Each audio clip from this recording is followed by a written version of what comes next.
I'm making the rye starter for the pumpernickel, and it is only a 50% hydration. It uses 25 grams of water and 50 grams of water and 25 grams of the rye flour. And I actually did it backwards, so I had to double it for the first day. And they're just adding the same amount tomorrow, 25 and 50, and they say it'll be ready to use by the 5th day. I got this starter recipe on the same site where I did the pumpernickel recipe. It's the bread she bakes. Also, she said she used maple syrup instead of the cane sugar syrup, and I don't like maple syrup, and I also can't justify $1 an ounce and having to go on Amazon to buy the cane sugar syrup. So I'm going to use honey. The fact that Germany is not a tropical area, I'm sure that honey or maple syrup was probably what they originally used. It's supposed to be really cold, and if this starts at like 5 p.m. and goes until 9 a.m. or 7 to 11 or however I end up working it out. I fed this rice start. Well, I started it last night. This is the first feeding. And I had bubbles before I stirred it. There's even more bubbles now that I've fed it and stirred it. This is coming along real fast. My rice start is looking fabulous, so I'm gonna get ready to do the pumpernickel bread.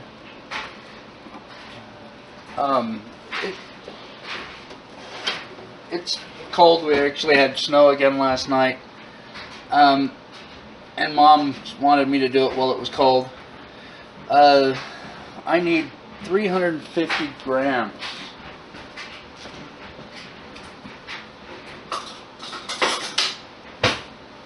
Actually, I need more than that, but for this I need the one I'm weighing out now. This is 350 grams. I'm going to get something bigger to scoop with. Actually, I need 200 grams, so I'm going to that one's 200 grams. So there's that one. Actually, let's get the tare set on this, because these, even though they're the same, they're not the same. I'm not going to torture everybody through the grinding process, but I bought this at the health food store down the street, and it had a mung bean in with it. This one has to be ground. This one actually has to be boiled. I looked closer at the recipe, and this was the 350 grams. I already did some the other day, so this is the part of the 150 grams. And when I read further down, it wants 550 grams. I did know this. That's why I got the amount of rye berries I got. I'm almost out now.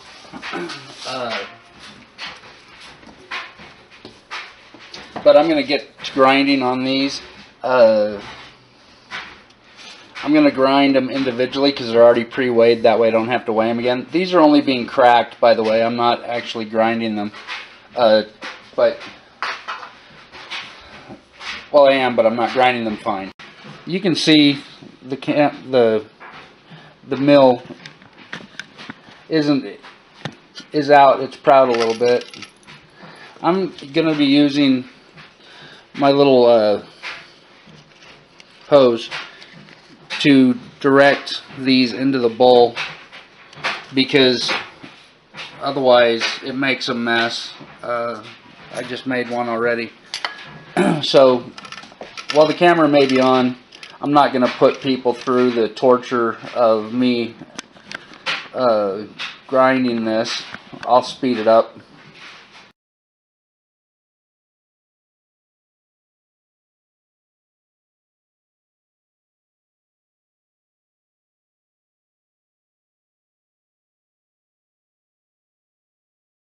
Well, that's a total of 1,050 grams, just over a kilogram, so 2.2 plus pounds. And while I would love to have a Wonder Mill, for doing these medium to fine or just cracked, this works fine. It just takes a little bit of time, and that's okay. I don't mind spending the time. I do have all of them weighed out now. This is the one that I need to boil for these are the whole rye berries that I'll boil. I'm going to take a break. I'm dripping sweat from spending the time grinding the grains. Well, I've scanned the recipe, but I didn't really read it. And this says I've got to start the starter in this small mix 50 grams of the starter in this in a 150 grams and let it sit for 16 to 24 hours, so till tomorrow. And I'll do the scalded rye, which is this, in 200 grams of water. Combine rye soaker. I have to do that. Rye soaker. Cracked rye soaker. Okay, wait a minute. 350 grams. The rye soaker is this one, not this one in the starter, and this one I'll put in 150 grams of water. So I've got some stuff to do yet. I didn't read the timing on it. I did read the ingredients and that, but we'll walk you through it. Well, I'm going to start with the soaker, and this is 150 grams of water. Just going to put it in a little bit larger bowl. This bowl, Mom, has a plate that'll go right over the top of it and keep it secure. Oops. 5 grams over.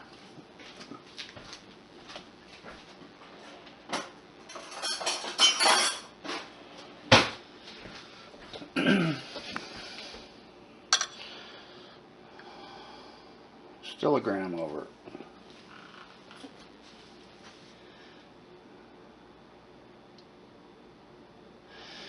There we go.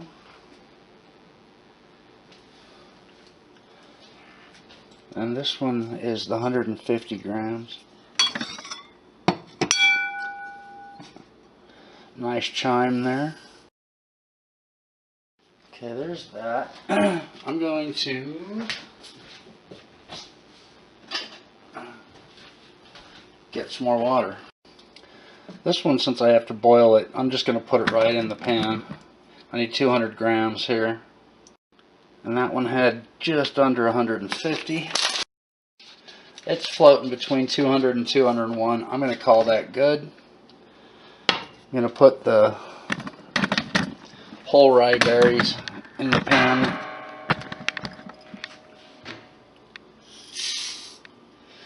And get them boiling. I'm going to add 50 grams of the starter to that in a different bowl. This starter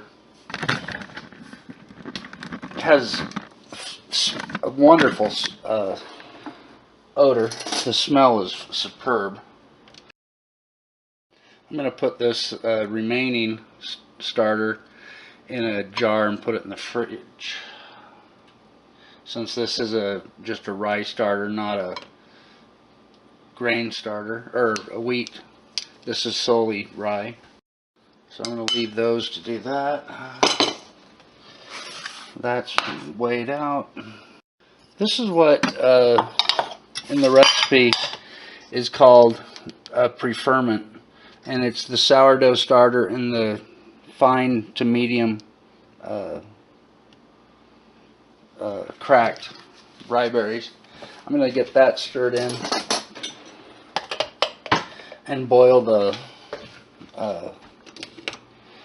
whole rye berries, and then I guess that's calling it a day for today, because I didn't read that 24-hour, the timing on it. It says 16 to 24 hours. it's already noon, so I can't even do it tonight. I'll have to do it tomorrow. The downfall of these stoves is you can't wipe anything off of the edge. Of course, you don't get stuff underneath it like you do on a coil burner stove. I don't know. Kind of a love-hate on these for me. Well, it's probably more hate than love, but I'm going to put a plate over this as well. It's the same plate as fits that other bowl, but I'll have to put this one upside down. Wait for the rye berries to boil, and then I'll do something with them.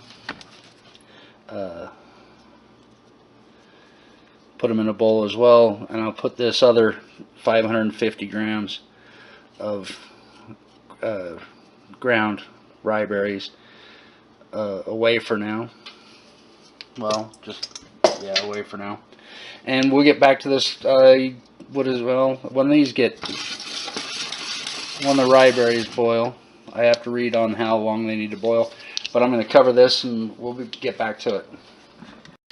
I read too far down my recipe, and this is supposed to have the boiling water put over the rye berries, not the rye berries boiled in it.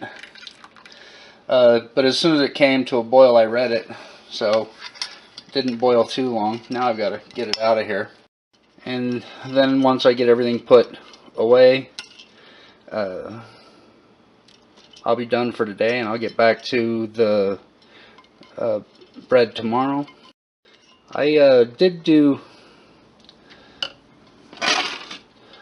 the rye in a jar to put in the fridge. I made a mistake when I initially made it. I reversed, this is a 50% hydration starter, and I reversed the water in the rye, and so I got it more than what I had intended. But I'll just mix what's left with the start I've got. Mom was going to do some pancakes with it, so I'm going to cover that and put it all away with the rest, and we'll get back to it tomorrow. So yesterday afternoon I went back through the recipe and realized that it wasn't pre-ferment, it's pre-ferment, and I also realized that it had water in it. So this was the water, the starter, and the rye berries. I had to put it in a larger bowl. Now what I've got to do is the rye berries, I do need to boil them for an hour in a liter of water. I've got to get the water, and then we'll start them boiling. Okay, this process is actually it's a pretty intense process to make this. Although now that I've got the rye start, it's not so bad. Oh, there's Bella. I actually was telling a neighbor that I was making bread and that I was going to try doing this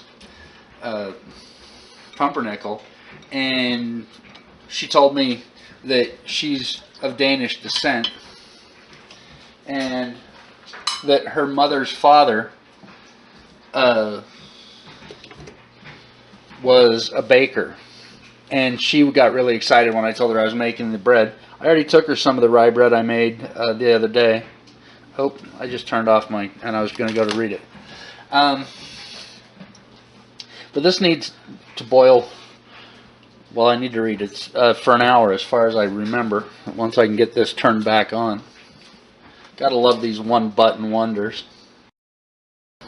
So I just had to run to my laptop, and I just got after I read it, I just got the tablet to turn back on. I don't know what the deal is with this thing. It's been acting up the last few days.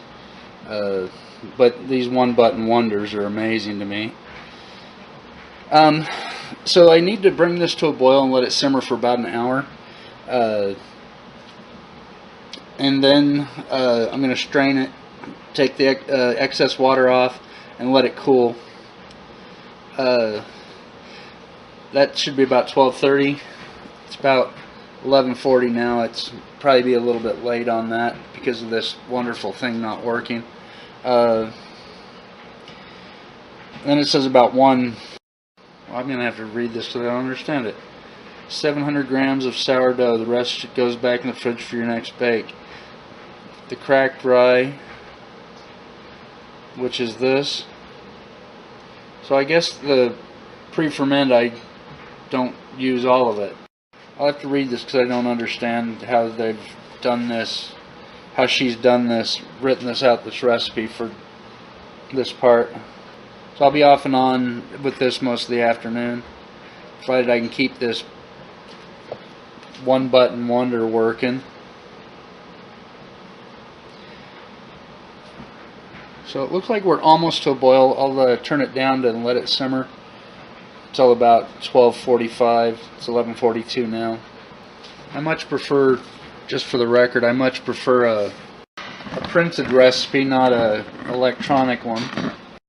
And I didn't print these out because I was just trying it. If it works out, I'll print it out so I have it and probably rewrite it to where it makes more sense to me. That's a low boil. This is just to soften the rye berries, so I'm just going to turn this down, and I'll put the lid on loosely so that it doesn't continue to boil, and we'll get back to it in about an hour. Well, I've got the whole rye berries out of the boil, and they've cooled. I put them up the sides of this bowl. This is what the pre-ferment, which she called the sourdough, was in. I've weighed that out. There's the 700 grams of it, and the remainder I've put in with the rye start that I did. I'm gonna now mix this all together. I've got the pans oiled and waiting, and then we'll get the breads to proofing. I'll probably put them on a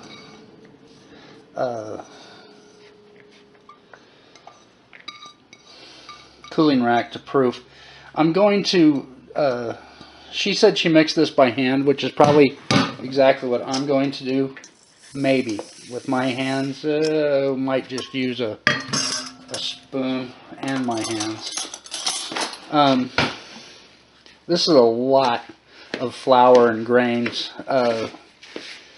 700 grams of the pre-ferment, 200 grams plus water on the whole rye berries, 550 grams of the just the flour. This is a pretty hefty batch. I'm going to put the honey in. Like I said, she said that the recipe called for cane sugar syrup, but that she preferred maple syrup. I don't like maple syrup, and I couldn't afford the pure cane syrup, or couldn't justify affording the pure cane syrup. But I did have some natural local raw honey that I'm going to use instead. And the salt, I weighed these all out previously. Now I'm just going to mix this, and I think I will end up using my hands for a good bit of it, but I am going to start it with the spoon, at least get that honey in. Need a bigger bowl. I am just going to work this with my hands, even though I'm already feeling it and not liking the feel of it. Just going to kind of knead it, mix that honey and the liquid all in.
It says to fill these half full and then let them proof. I've still got quite a bit of dough there. I'm going to get another pan right after I wash my hands. I'm going to oil another pan and get this in that and start this proofing. It should take about 3 hours according to the recipe. They're in Edinburgh. I'm in a desert, southwestern United States desert winter. Should probably have a similar time. This is the pumpernickel that's completed. She said she put a poly something bag over hers to keep the moisture from coming out. I just used the kitchen wrap, food service film, to go over it. I'm gonna let this proof for a few hours. I need to clean Mom's kitchen. I've made a mess, a huge mess, and I've got to clean it up. And we'll get back to it when it gets time to bake it in about 3 or so hours. This is the pumpernickel bread. I didn't cover it with a towel when I did it earlier. I just covered it with the film. I have covered it now, and I've actually moved it over. I've got the oven on a low temperature. It has raised a little bit in just the last half hour. I'm going to let it go a little bit longer, maybe another hour, and then actually turn the oven temperature up to the cooking temperature. Before it cooked, I put it in the oven. I'm supposed to brush it with water, the top with water, and then do a double layer of tightly done foil. So I'm going to see if it raised a little bit. Like I said, I think I didn't get it covered, and that was part of the reason why it didn't raise like it was supposed to. It's risen a little bit, but not as much as I'd like. It said that it should be almost to the top, and it's getting there. It's just not quite. And I did do 3 pans instead of 2. That might be part of it, but I'm still going to give it about another hour. It's 10 to 7. I'll probably try to get it in around 8 o'clock. We will get back to the video when it gets a little more time to raise. I've brushed the bread with water. Used the silicone brush to do it. I've also wrapped them.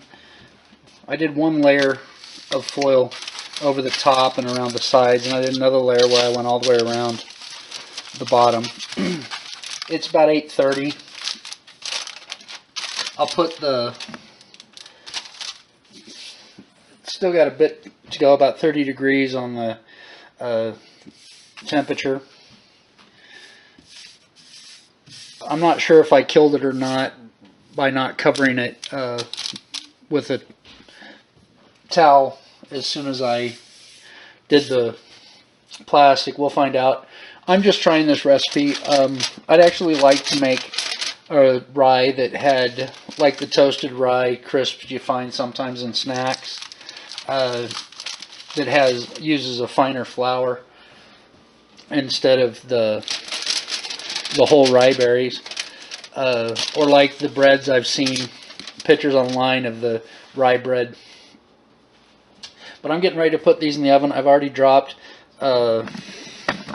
the rack to the bottom, brought up the top rack to the top so I can put them on the bottom shelf there, which is how she recommended putting it on the bread she bakes, which is where I found the recipe for this. This is the pumpernickel out of the oven. It's cool enough to the touch. Although it's still about 15 minutes earlier than it. Well, it's not been in there an hour. It's been about 45 minutes. But let's take a look. I'm going to wait a bit, let it cool for a while longer, I think. Oh, the moisture's still in there. This has been smelling wonderful since last night. There, it's got that dark color from that slow bake. I'm going to get the others out. I've got to let the dog out. One out, one in. We'll get back to it. Mom says that with the stove you can't really see how dark these are. This is the towel I'm going to wrap this in. and you can definitely see how dark it is against that. I would love to find, or I'm going to try it with finer flour in the future, just to see how. Mom's taking that from me and bringing me another towel. Just to see how it would do with a finer flour. Leave these wrapped up till tomorrow, then I can slice it and try it. Ever since I turned the oven down last night, this has been smelling fabulous. It doesn't smell so much like a rye as the swirly rye did Saturday. I'm sure it has to do with the honey in it. That it has a sweeter. Doesn't smell like honey. It just has a sweeter. A sweeter odor to it. Scent. Mom says scent, which is probably the better word. We'll get back to that. I do plan to do this tomorrow. We'll cut it, see how it looks, do some toast maybe. Well, this morning, this has been a little over 24 hours since I wrapped these up. You see that a little bit of moisture came off, and I have to get these washed now, but there's the bread. The problem with it, I'd like to do this without the whole rye berries, but I'm gonna slice this. Well, if I can. Well, I can't even slice this. Let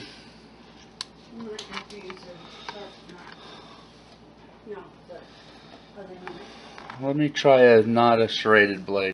For the third attempt, these are really, really dry. Very hard, I guess is what it is. This is a second slice that I got. I did get the recipe, the website, the girl who has it, the bread she bakes is the site, and she's in Edinburgh, Scotland. And even though we're having a fairly wet season for the desert, it's a lot more arid here than there. Mom says that this is a dunker bread, and that the whole rye berries are hard to eat. I'm going to attempt to get this sliced some more, and I'm going to put away some, and we'll play with it a little more as time goes on. I like it. I'm going to see about doing it with a finer flour maybe in the future, not anytime soon, because I'm sure this will last for a while. Mom says the flavor's good. I'll have to try it myself. I'm looking forward to it, actually. So we'll get back to it at another time. Just a note, I started doing the sourdough, and because of Mom's stomach, and it's done wonders for her stomach, and it also has helped her diabetes. However, the rye bread, the swirly rye bread I made, and then I made some pancakes with a lot of rye starch in it, have actually made her sugar go up.